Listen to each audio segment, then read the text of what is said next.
Buti na lang, andyan si sir. Ba't ikaw na nagbayad?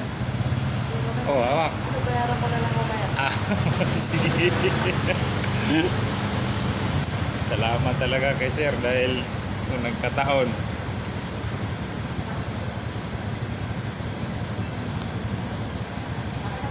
Sabi sa'yo, Fairview. Ingat ha. Ingat, ingat. Ingat kayo.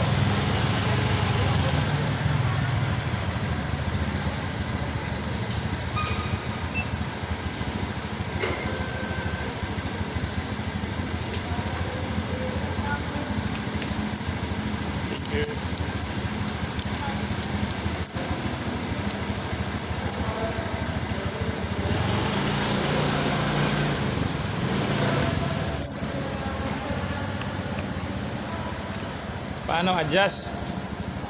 May masyado. Ha? Mahalo. Kaya nga, tama lang, adjust ng konti. At least sa ano naman eh. Saan nandaan? Dito na kayo sa ano? Ortigas na? Diretso Itza? Ano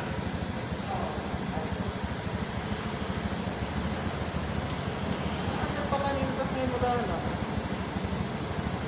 Iayos mo, hindi ata pantay yung isang tali.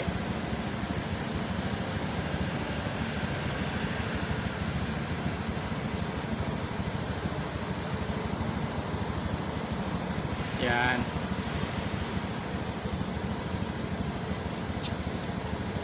Ba't hindi mo kasi dinadala na yung bago mo? Talaga. Yan, dapat pinaano mo na yan. Pinapray mo na lang yan. Ha? Pinapray mo, tapos nilagay mo doon sa may, ano, sa may bakod nyo.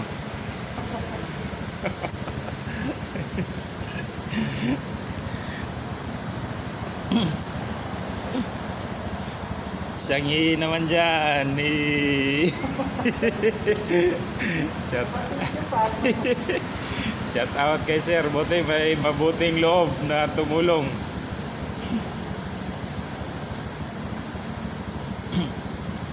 Kasi siyempre, imbis na ang biyahe ni sir papunta sa kanila 30 minutes lang. Oh. Ngayon, ano na, 1.5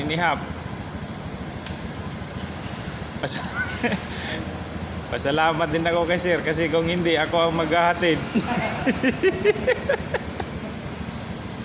Tapos babalik pa ako ng Marikina. Oh, di ba? Kaya thank you talaga sir. Mong kalimutan ha. Paano ba? Ipupultang mo ba kay sir? Hindi. Okay, sige, ingat. Ito na, sabay tayo pa Itza. Sige. Lalay ako sa likod, hazard tayo.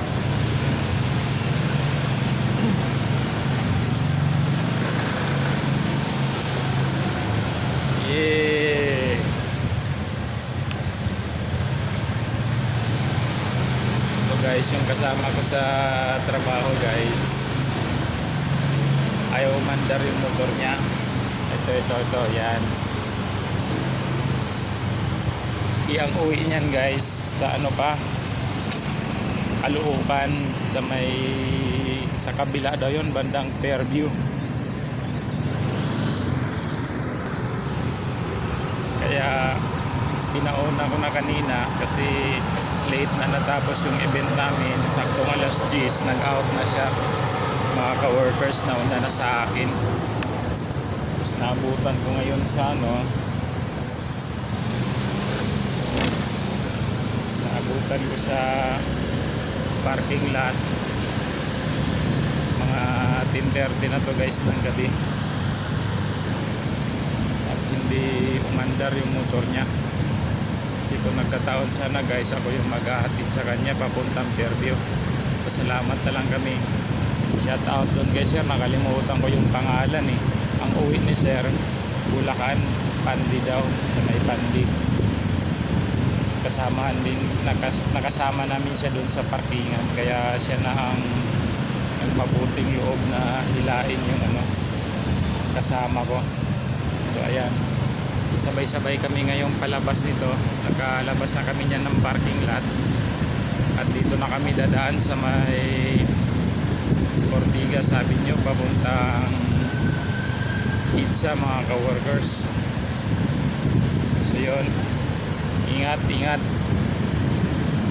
kayo kasi nga hinihila yung motor ng kasama ko kasi ayaw umandar.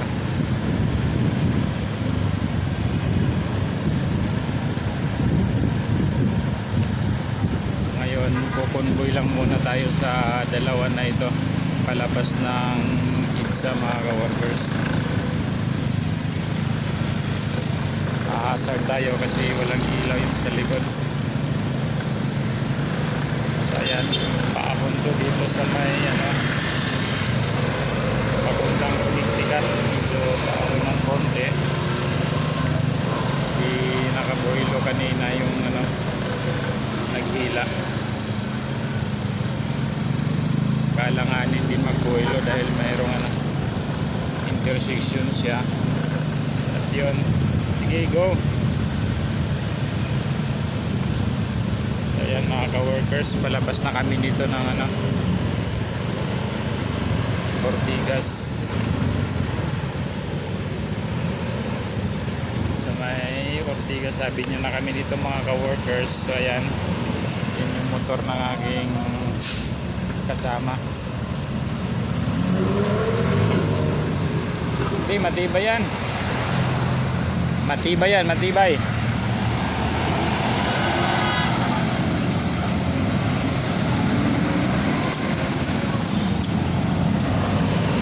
Okay lang, flipping. Hindi naman, yung tali. Okay lang ang tali, okay lang.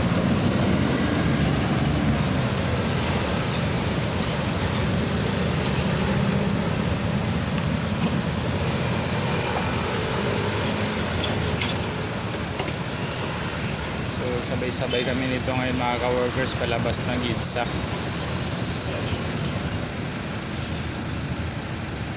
Yung motor ng kasama ko sa trabaho.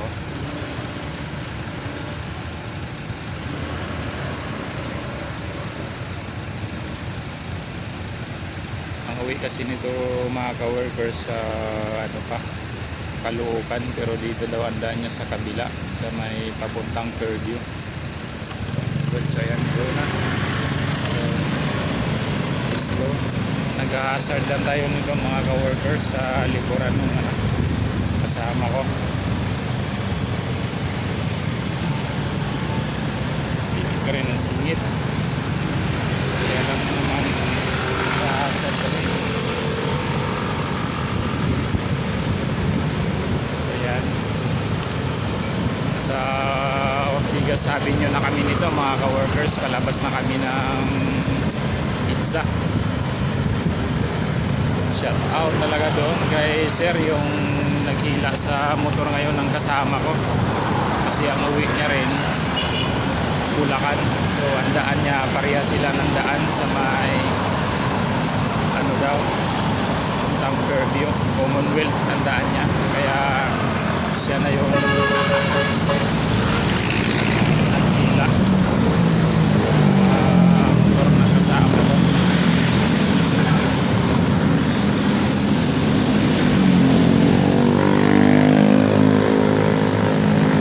So ngayon naaalaalay lang ako nito mga ka-workers hanggang sa EDSA dahil kakanan na rin ako dito sa may EDSA Shrine papuntang White Plains dahil sa Marikina ang uwi ko. Ganito lang ang maitulong ko sa kasama ko dahil kakanan na ako. At okay naman ang yung takbo ng ni sir sa partida sa workers. Lalay lang ako sa likuran muna, naka-hazard lang ako kasi yung motor ng kasama ko ayaw umandar, so wala ring ilaw to siya sa likuran. May blinker pala to na ilaw sa likod sabihan ko. Dapat pala bro, kinabit mo yung blinker na ilaw kanina sa likuran mo. Pagdating sa may Itza bro, lalagyan niya ng blinker yung likuran niya. May blinker siya na ilaw eh. Siya. Kasi walang ilaw yung likod niya. Alanganin. Oo. Pagdating natin dyan sa ano, sa may Itza mismo. Oo, meron siyang dala. Ah, kulukoy ka pala, naka-hazard. Oo, sa stoplight. Lagay mo yung ano, blinker sa likod. Tit, nakita na naka-hazard. Tit.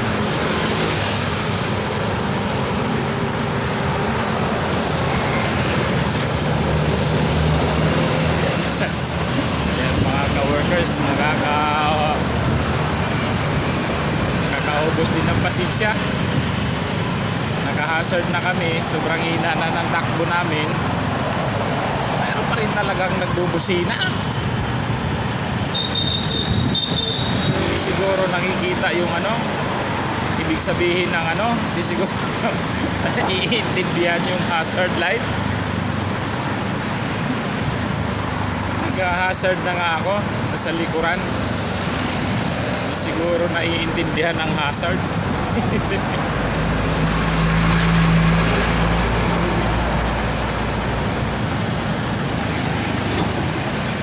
So ayan, pero pagdating sa EDSA nito mga ka-workers, yung naghila sa motorong kasama ko, sasabihan ko lang kasi kung tutuusin itong way na ito, alanganin to. So dapat nasa right lane to, right lane ang daan ito. Kasi dito kasi sa pinakagilid, sa kaliwang linya, overtaking to eh. So mamaya pagdating sa EDSA, sabihan ko yung kasama ko para lang mabigyan ng ano. Ayan. Bro, lagyan mo na. Dito sa likod. Oh, itali mo lang yung blinker nung ano. Okay lang. Kasi alanganin, sabihan mo. Sabihan mo, alanganin. Di, mas alanganin doon. Dito ang mas maganda kasi mahirapan tayo sa EDSA.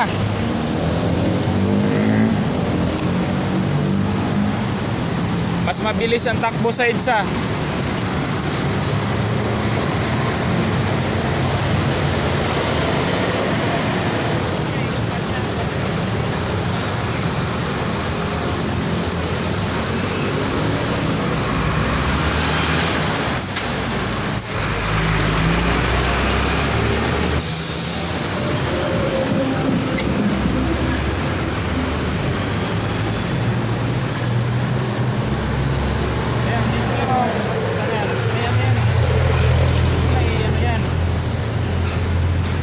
Para lang makita ka.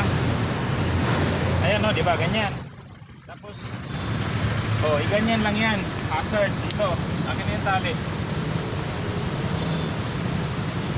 Sakit man sa mat. Oo, kailangan. Parang nakagabit sa baba. Oo, ibaba lang. Ganyan. Para lang makita ka.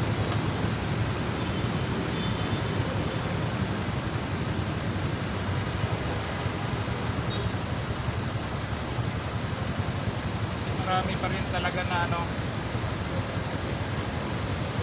Ayan, mas alalim na yun. Ayan pala, mas may maganda pala tayo tali. Kasi tali na lang natin to sa ano. Kasi hindi ka mapansin eh.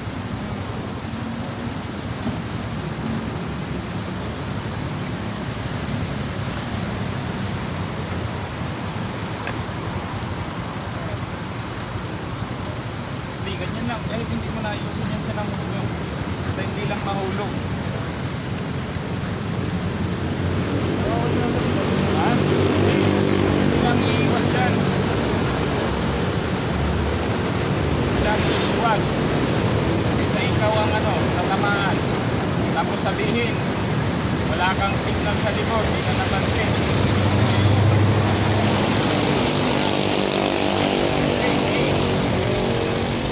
Go.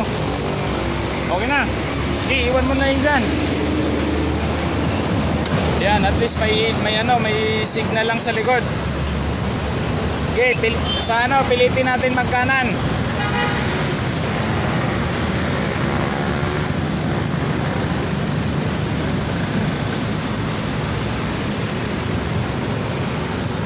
ayan na mga ka-workers. Ulitin namin kumanan. Paano na kami ng IDSA.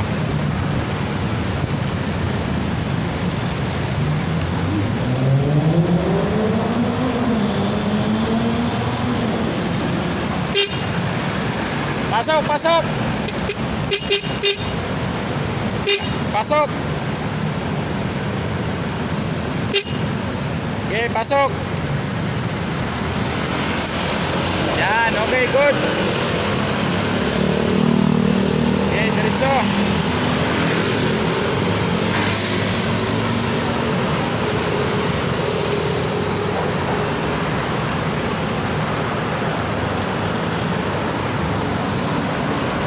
So ayan mga ka-workers, nandito na kami sa IDSA.